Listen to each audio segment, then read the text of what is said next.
Hello my dear friends, आप सबको प्रणाम। जय माता की, जय सनातन।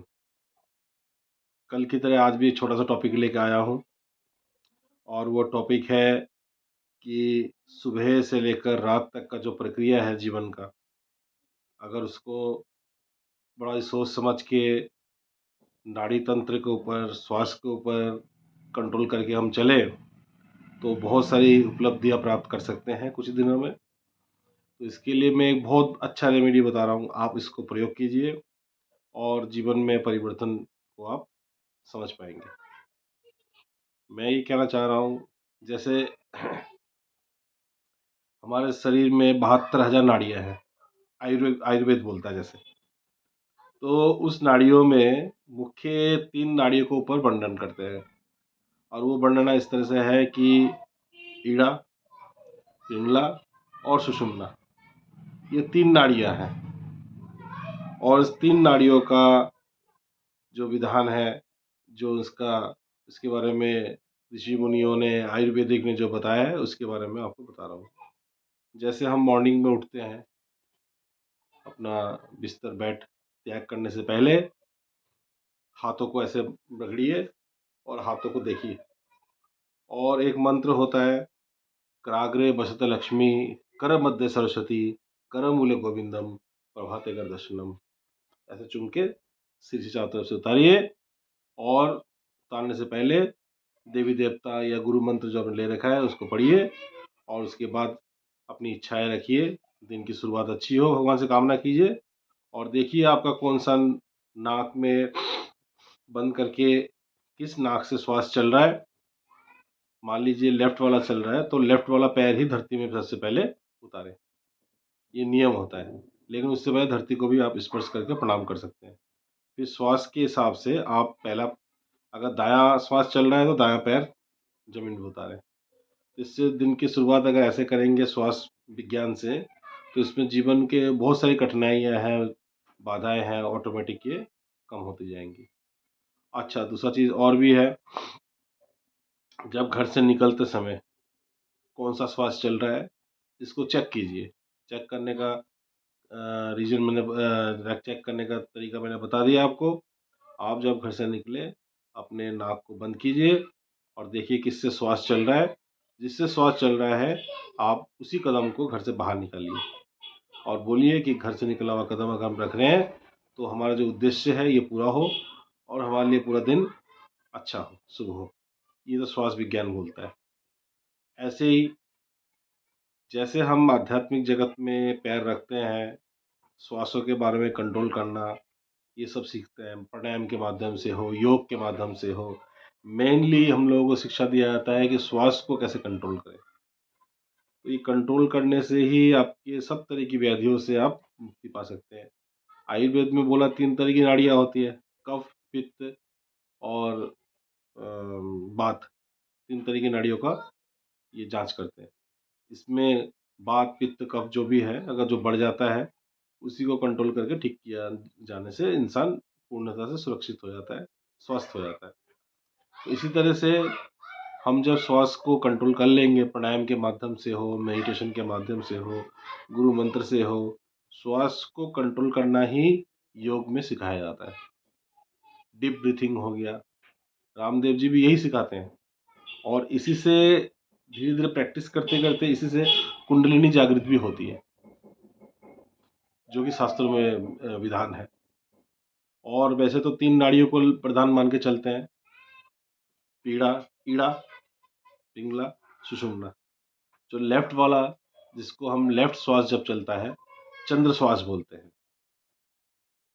ये बायां नाक से चलने वाला श्वास है, चंद्रमा का रिप्रेजेंट करते हैं इसको, और दायां वाला सूरज से। तो ये लेफ्ट वाला जो है ये चंद्र नाड़ी है, राइट वाला जो है सूर्य नाड़ी है और जो बीच का सुषुम्ना नाड़ी है ये हमारे रीढ़ की हड्डी से लेकर सहस्रा तक इसका इफेक्ट होता है। ये एनर्जी है, ये एक तरह का ऊर्जा का संचालन करता है शरीर में। तो योग प्राणायाम करे या योग करे या मेडिटेशन करे, मेन उद्देश्य यही होता है कि किसी तरह से हम इसको एनर्जी से, फुल ऑफ एनर्जी इसके अंदर रहता है, एनर्जी को और बढ़ाए और कुंडलिनी धीरे धीरे जागृत होना शुरू हो। तो इसमें 7 चक्र होते हैं। इसी नाड़ी की वजह से, इसी के वेग से नेगेटिव हो गया आपका लेफ्ट और राइट हो गया आपका पॉजिटिव। नेगेटिव वाला जो है मेडिटेशन के लिए सबसे बेस्ट माना जाता है।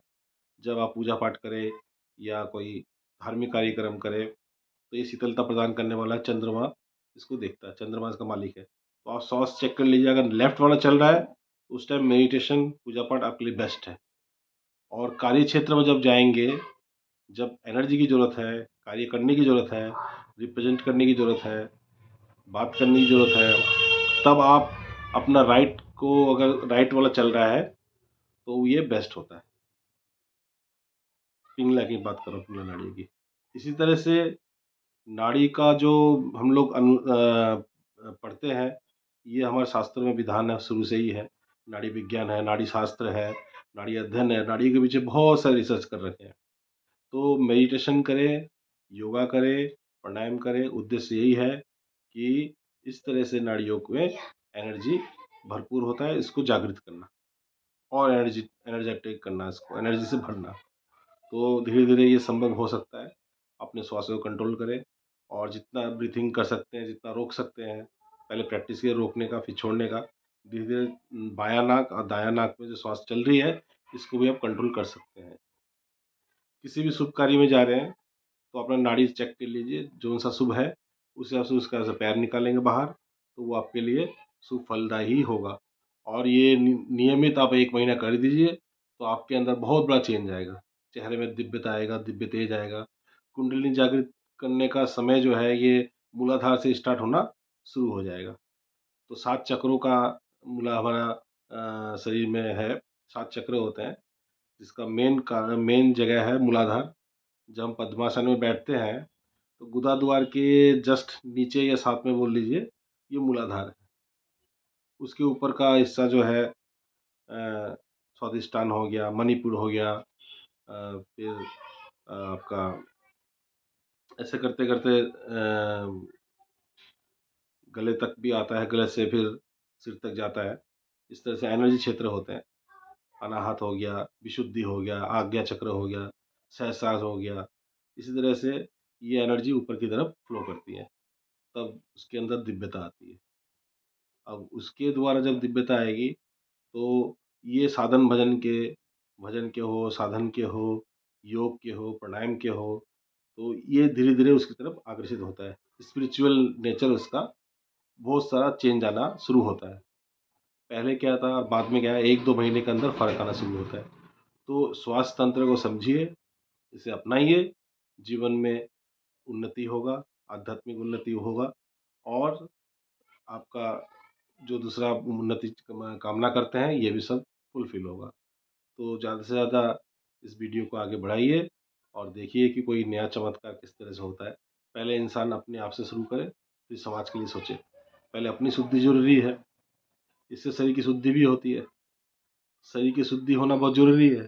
किसी भी कार्य को करेंगे, आध्यात्मिक काम, आध्यात्मिक पूजा-पाठ कोई भी करें, पहले शरीर की शुद्धि के लिए ये होना बहुत ज़रूरी है। तो पहले साँसों का कंट्रोल करें, उसके बाद आप साँस लेना शुरू करें, फिर पीड़ा, पिंगला, सुषुम्ना इसको जागृत करें और धीरे-धीरे आपका कुंडलिनी जागृत होना शुरू हो जाएगा। तो ये बहुत बड़ा विज्ञान छुपा है इसके पीछे, कोई रहस्य वाली बात नहीं है, कोई मैंने कठिन चीज़ नहीं बोला, बहुत सरल चीज़ है, इसको जीवन में अपनाइए और जीवन में रोग मुक्त होइए। जितने भी रोग व्याधि है धीरे-धीरे ये भी हटना शुरू हो जाता है, ऐसा शास्त्र में बोला गया है। तो कुछ शास्त्रों में हमारे पूर्वजों ने ये भी बोला है कि 10 नाड़ियाँ होती है। 10 नाड़ियाँ कौन-कौन सी होती है?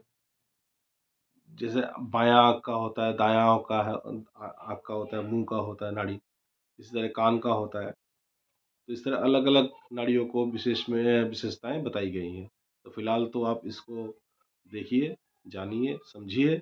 हमारा जो ज्ञान है, विज्ञान है, हमारा जो आयुर्वेदिक का ज्ञान है, हमारा जो वेदों का ज्ञान है, ये व्यर्थ नहीं है। इसके पीछे आप लोग अनुसंधान कीजिए और इसको समाज के सामने आगे बढ़ाइए, क्योंकि ऐसा ज्ञान है जो छुपा हुआ है। इसको नई पीढ़ी तक नहीं देंगे, तो ये ज्ञान आगे की पीढ़ी में नहीं जाएगा। इसलिए जितना आप कोशिश करें, पढ़ें और अपने नेक्स्ट जनरेशन को इसके बारे में बताएँ। तो तभी आपका इस जन्म का हो, अगले जन्म का हो, पर्पज़ फुल होगा। इसी के साथ मैं अपना वीडियो यहाँ समाप्त करता हूँ, बहुत बड़ा हो गया। नेक्स्ट टाइम अगला थोड़ा छोटा करूँगा वीडियो और अच्छी बातें लेके आऊँगा। आपका अपना भाई समझ लीजिए, बेटा समझ लीजिए, ये दोस्त समझ लीजिए। एस्ट्रो के संबंध में कोई भी जानकारी चाहिए तो हमें व्हाट्सएप से कॉल कर सकते हैं। एस्ट्रो है, वास्तु है, बगलामुखी का अनुष्ठान भी करते हैं, 10 महाविद्या का अनुष्ठान करते हैं और जो भी अनुष्ठानिक वाला कार्य है हम करते हैं। हमारे साथ में अच्छे पंडितों का ग्रुप है जो विधि विधान से कार्य करते हैं। इसमें कोई लूट-पाट वाला कोई काम नहीं है, बड़ा सिंपल काम सिंपल तरीके से करते हैं। जय हिंद, जय भारत, जय सनातन। नमस्कार।